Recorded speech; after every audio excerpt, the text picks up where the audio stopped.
Secretary Noem, yesterday in the Senate Judiciary Committee hearing, you stated that ICE agents may arrest U.S. citizens in the situation where they were obstructing law enforcement or in situations where you have reasons to doubt that they're U.S. citizens. Is that still your position? I said, or probable cause.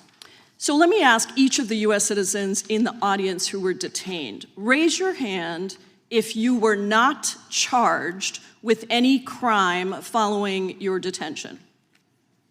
Not a single one of you were charged with a crime.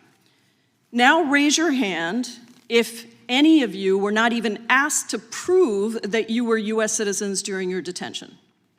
Not a single one of you were even asked about your citizenship status, making it clear that DHS agents simply don't care that they're arresting U.S. citizens. Now please raise your hand if you were detained by ICE simply for legally protesting or monitoring ICE activity under your First Amendment rights.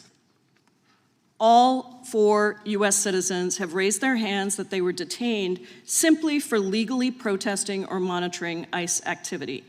Secretary, these are not 4 isolated incidents. ProPublica's reporting puts the number at over 170 U.S. citizens detained in just the first 8 months of the administration, which doesn't even include Operation Metro Surge in Minnesota. None of these 4 U.S. citizens were charged with a crime.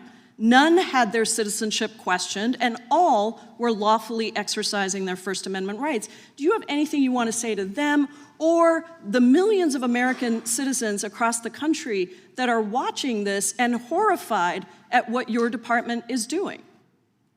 Well, context is critical in each of these situations to know the full range of what happened in each of these situations before and after the incident and their arrest. Secretary, not a single one was charged with a crime.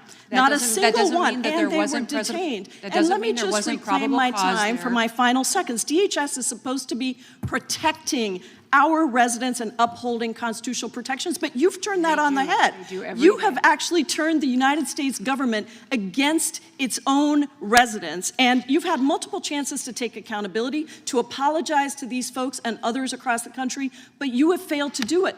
Yours is a case of failed leadership, Secretary. You need to resign, be fired, or be impeached. The time of the because you don't have the right to lead this agency. The time of the gentlelady has